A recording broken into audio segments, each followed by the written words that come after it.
Yeah, we just had our truth meeting. The schedule's a little different today with it obviously being Labor Day, and so we're trying to get through practice and meetings a bit earlier today to try to gain some extra rest and maybe some extra game planning today so that we can. This week's a little different, so we're trying to get a jump start, but. I'll share with you what I shared with them on the truth of the game. I thought our special teams, the positives were we started really fast. I think we had 131 return yards in the first quarter, which was pretty awesome. Average first half starting field position was the plus 35 and the plus 48 for the whole game, so that's really good. The effort was incredible in the first half. Thought the negatives on the special teams were we didn't finish the same way that we started. Had a few loafs and 6 missed tackles in the second half. Punt was just average. Punt coverage was just average. Defensively, I thought 1 of 11 on 3rd and 4th downs. Those are critical downs, and that's a great percentage. Created 13 negative plays, 2 turnovers, and had 0 penalties on defense. Thought that was really nice. The big glaring negative that we got by with in this game, but we will not get by with in future games is alignment and assignment, and that's frustrating to me. But we had numerous snaps, probably 15, I think it was, that we're not lined up properly, and it's going to bite us big time if that continues to be the issue. So we did have a lot of young kids out there, but nobody is going to write that, and it's not going to make you feel better sitting in the film room after a week that it bites you. If it's one thing, if somebody makes us miss a tackle, or like this back this week will. That's one thing, but for us to be aligned improperly and be a gap short, or or not be on the same page with all 11 on the back end, especially, that it will burn you. And that was outside of that. I thought our kids played hard after the first drive, and I thought they created negative plays, and obviously the turnovers, 1 for a score, was huge, but we cannot continue to not be on the same page. Offensively, 7.6 yards a carry, which is great. I thought our tempo was good. 11 explosive plays, no turnovers, 6 of 10 for 3rd down, 100% in the red zone. So there's a lot of good things offensively. I think the biggest negative is our perimeter blocking and still the understanding of our routes. We don't understand landmarks and spacing really, really well, and our quarterback decision-making needs to be 100%, or at least high 90s, and we had 3 bad decisions. But the biggest truth of the day is we're 1-0, and we defended our home, and we celebrate that. But certainly there's a lot that we can improve on as we look forward to Cal. Cal is gosh, they're talented. Wilcox is a great defensive mind. They're very sound on that side, not flashy, but sound. And he does a really nice job there. And then offensively, they're extremely scary. That tailback he's one of the best ones I've seen. And obviously they had 670 yards, I think it was, last week, and go fast. They got about 100 plays in the game and had 8 receivers with 2 or more catches. And, so the starting quarterback went out. The other kid came in and still threw for all these yards. So they've got depth, and I think the tailback is really, really special. And it will be a great challenge for us as we go on the road to Cal.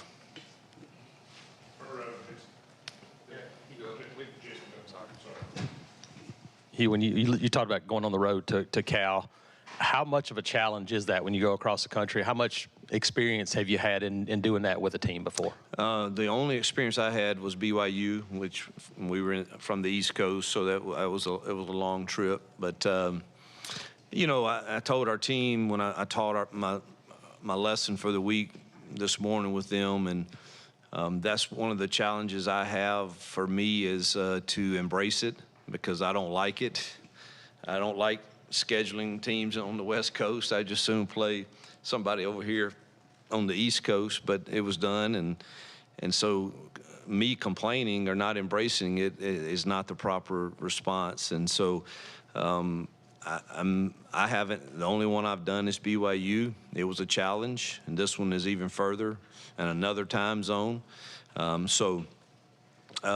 think it creates some challenges, but this will be a good test for all of us, coaches, training staff, nutritionists, strength staff, support staff, players. How do we handle, if things are a little uncomfortable or it's not exactly the way we want it? And I'm speaking to myself as much as anyone. And you've got to play a really good football team. And at their place, when our body times are 9:30 or 10 at night and we're kicking it off, and so all of that's going to be a challenge, but you know what, that's what life is. And so how we approach it and the attitude we have for the opportunity we have, it ought to be one of gratitude and thankfulness, and we got to suck it up and fly a long flight, and that's what we got to do. And we get another opportunity to represent this school, our conference, and each other, and so let's go make the most of it. Hugh, with you guys, so many different offensive linemen getting in the game even before it was kind of out of hand, do you and Jake have a sort of a timeline? Do you want to settle on a 5 early in the season, or are you comfortable continuing that rotation? I think if we continue to push the boundaries and go fast, I think we're really comfortable with 8 to 9 guys. I don't know that we would go any beyond that if the game is still in question, but I don't think there's you have the 5 that rolled out there the first series. I don't like calling them, y'all already know I don't like calling them our first team, but they rolled out there the first series, and then I think the second series, Jeremiah was out there, and I don't know when Tate showed up or Connor, but we played those 8 pretty dang quick, I think, and so I think you got to keep them fresh, and maybe some weeks that it's better that Jeremiah rolls out there the first series, depending on what kind of front you're playing. He's got more girth to him, obviously, but really the reason we did what we did this past week was because of all the chaotic looks, and Gunner has a really, really sharp IQ, and we felt like he and Dylan and Stutz beside Tutal was a really good combination, so that the chances of us giving up negative plays against the Don Brown different looks, I thought were lessened by having Gunner on one side and Cam on one side. And that's the reason that's who rolled out there the first series. You talked a lot about the wide receivers in the fall. How did you feel like they did in their first game, especially getting to hook up with some big plays downfield with Peyton? Yeah, I mean, they made some plays. We didn't, we really stopped throwing it down the field, pretty early in the third quarter probably. We missed an opportunity early with Jay Fair, but it was really something that we've never covered. We went fast and they didn't guard him, and I think he was uncertain what to do and Peyton was uncertain what to do, and we were all kind of like, we haven't covered that, so that was a little bit on us too, is what happens if they don't cover you? Do you just stop and throw in the ball, or that didn't happen often. So that was really the only one I thought we missed. We still we don't totally understand the spacing and landmarks and energy that routes need to be ran with, particularly when you think you're not getting it. But it has a vital part of the concept, and we're still struggling a little bit there. We're better, but we've got to continue to improve that. It's good to see you, Malcolm. Thought he really looked Malcolm's fast. He's one of the faster guys on our team. So if he he's been hurt all fall camp. If he comes on, I think that gives us even more capability of deep threats. You've talked in the past about how you and Phillip are going to balance play calling. Now that you're a game in, how did that balance work? How did you feel with that being comfortable or not comfortable with that whole process? Well, it was easy Saturday. It wasn't, I mean, you just kind of looked at the call sheet and the things we had planned are the things we called, and they tended to work in the run game, and so that makes it's not real, I don't think that was a great test for us. Truthfully, it was because the run game was working and you felt you had control of it, and really it was just me every now and then saying, hey, let me see us 7-man protect, let me see us 5-man protect. It wasn't it was smooth. I think as the games get more challenging will be, how do we operate then, and but I have no worries. I mean, neither one of us have any ego about it, so let's figure out what we can do to help our team win. Second row on the right. Hey, Hugh, can we expect Jarquez back this week? We've got the availability of a lot of players is up in the air. So, like normally, I'd rather not even comment on all of them. I mean, we got a long list from Nick Mardner to Austin Keys to Jalen to Pritchett to all of those guys are just kind of hopefully can have a good week, and we could really, really use some of those guys.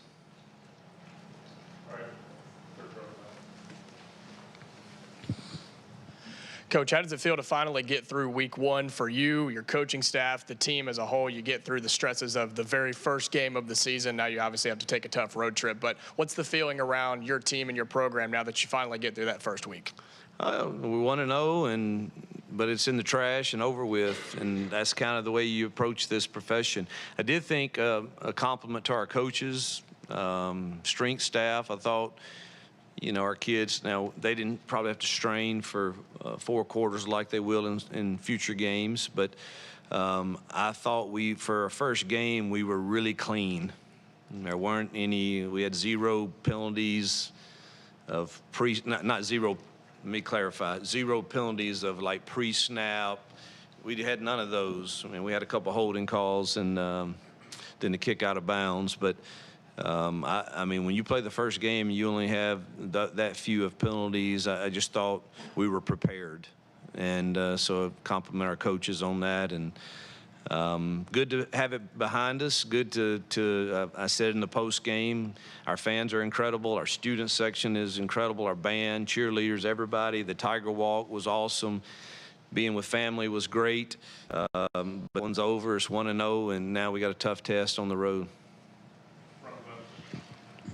Coach, you mentioned in your opening statement where you would like the quarterbacks to grade out. After watching the tape, how big is the gap between where you see they are and where you would like them to be going into Cal? Well, Robby didn't have to make many decisions, so but boy was he's really talented and vital to our success. He will have to make some in the future. The Peyton he had 3 decisions that were wrong, and I expect more. I expect him not to make the ones he made, and he knows that. But he played solid. You just would like that decision making to be around 100% on, particularly in the run pass world, where he's deciding whether it's a run or pass. Those need to be near 100%. You seem to be coaching them pretty hard on the sideline. Is that what that was? I'm crazy sometimes, but yeah, I'll get frustrated. I don't lie, and I tell them that. Look, but here's the deal. I'll play the next play with you now. My love for them doesn't change. Their performance has nothing to do with how. I learned this from my father, who's a tough man, but I went through a very difficult stretch, and my father taught me, listen, I love you. And it's not based on your performance. So as long as our players know that I think I can coach them hard, and they see that, and they see a consistency, and hey, he don't treat me indifferent. After the game, whether I threw the 4 touchdowns or 3 picks, yeah, I'm disappointed. Yeah, I feel like I ought to coach you better, and I felt like you ought to played better, but that doesn't affect. And I think Peyton knows that. And there were 2 things that happened in that same series, and he knew it. And I think when he missed the first one, and I'm yelling and screaming, which I probably need to. I'm figuring out who they are, and they're figuring out who I am. I think when I do that to him, he presses a little bit, and he handed the ball off, and the safety triggered so hard, and the safety made the hit like 1 yard in the backfield. So how do you not see that? And that ball should be thrown. And so I'm doing with my antics over there, and he probably sees that. And then about 2 plays later, the darn safety stays as high as he can, and we pull it and throw it. And those are the 2 things that can happen. And he's too intelligent, has too much of an IQ, and he'll get that cleaned up and fixed. And I've got to make sure I coach him in a way that is helpful and not and doesn't make him press. Yeah, Hugh, did you go into that game thinking Robby was going to be like your red zone main guy, or did you just kind of go with the hot hand? I mean, because he was extremely electric. I mean, you saw. I mean, as soon as we got down there, we put him in, so that's on the call sheet. So that's a plan. I mean, it wasn't something that I just said, hey, how about let's try Robby here? It's planned. So. Well, I mean, I don't know. I think every game plan is different. I just think he's super talented, and I think there's a lot of things we can do with him. And I know people are in this world and day and time, you can't play 2 quarterbacks. And, well, I don't know. Maybe they're right, but we're 1-0. And if we go 2-0 doing it, we'll keep doing it. If it starts to, but I think we need them both. But you see how talented he is down there. So sure, it's always going to be a possibility. Now you can't be so predictable, but we obviously weren't in game 1, and there's not enough tape to get really great data yet on what our tendencies are. So we'll come up with a game plan for Cal. As I've said all along, Robby will always be a part of our game plan. Hey, Hugh, you briefly touched on the challenge of playing on the West Coast. As far as scheduling and practice this week, do you want the guys to stay up later? Do you adjust your practice schedule, or how much thought goes into those adjustments? I probably hadn't put enough thought into it, truthfully. Our schedules, when they're still college students, and most of ours are in-class stuff, so it's really hard to tinker too much with our schedules here. The only thing we did, we're going to practice a little earlier Thursday and try to, we don't want to get to California until late Thursday night, so that you're not sitting in a hotel at all. Hardly Thursday, it's time to go to bed. And then Friday will be a pretty good challenge to get your bodies adjusted, but we're going to go practice out there at San Mateo Junior College and do it our normal time, and try to get back to the hotel like we would on a normal Friday at the same time, and try to treat it as much as normal as we can. The hard day is going to be really Saturday, setting around, but that's a long time before kickoff. Thank you. Back to the quarterbacks, if I may. Obviously, it's not always easy to be in that situation where you both want to be starting and you both want to be in those big moments. But from what we were able to see on the field and what you've seen behind the scenes, how have the guys handled that? And how do you feel like they could, make each other better throughout the rest of the season?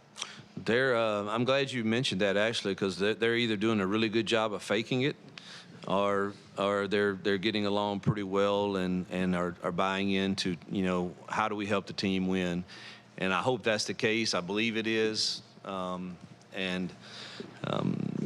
hope that continues. Hi, you on the I do wish they'd quit jumping up and when they jump up together, I don't like that at all. I think both of them could go down with a sprained ankle. Why are we doing that? That makes no sense. But they seem to enjoy it. They're young. They'll be all right. Yeah. You on the punt return, it looked like it was Eugene Asante who had a chance to make a block down the field, but instead he turned his back and shielded a guy and didn't get the 15-yard penalty. Was that a good teaching moment for your team?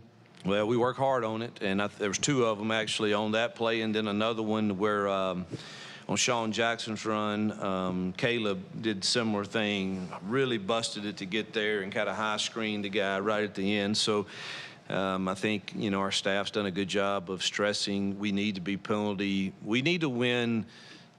We need to win the turnover battle, and we need to win the penalty battle in as many games as we can. And if you can win time of possession, I think that's good also, and obviously those 3rd and 4th downs. And we won those in this game, the penalty and the turnover and the time of possession. But it's easy for those to be penalties if you're not well coached.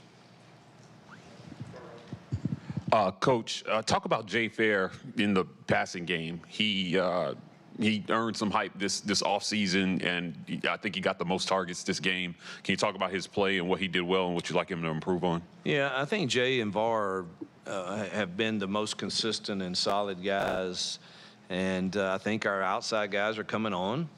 But we felt ever since spring that those 2 guys were going to be main contributors and solid performers, and I've seen nothing that keeps me from thinking that's still true. So proud for both of those guys, and hope we've got to expand their roles some.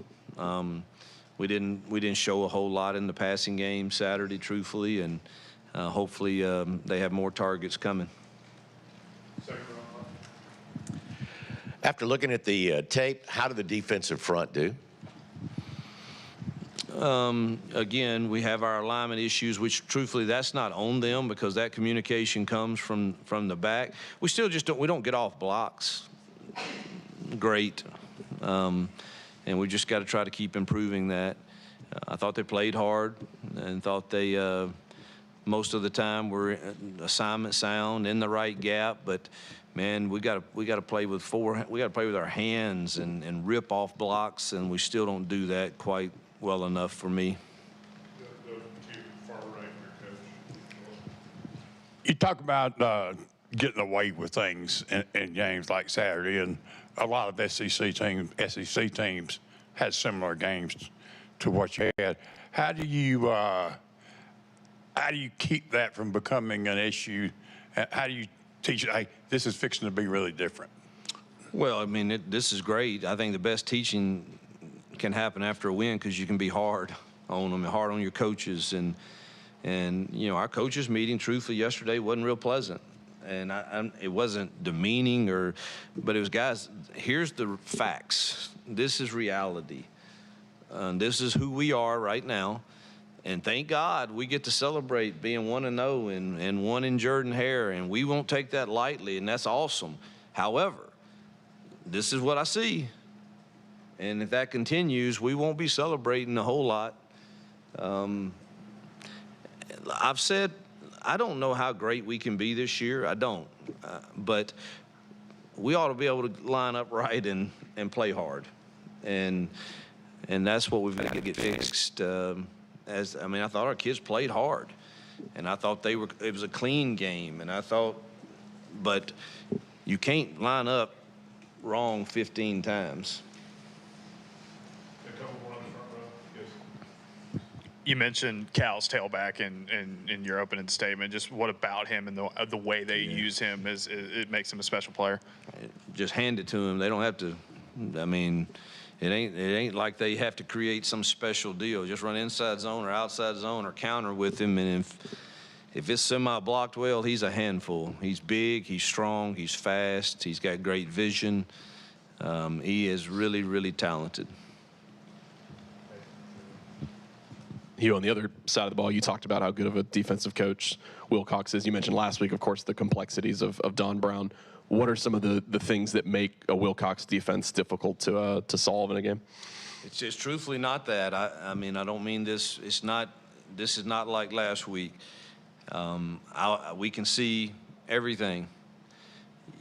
but his kids are going to be in the right spot. They're going to be lined up correctly. They're going to play hard. They're going to tackle well, and you're going to have to drive the field and multiple times, and they're going to try not to give you explosive plays, and we've got to try to find a way to find a way to have some. But they're going to be in the right spot. They're just extremely well coached for what they do. It's not a complicated scheme, but they do what they do really, really well. And last week it worked. I mean, they only gave up 40 yards rushing, I think. Had 3 picks, held them to 2 of 11 on third down. So they had a really, really good defensive effort in game 1. All right, Coach. Thank you for your time. All right, thank y'all. Oh, yeah. You give me 7.5 every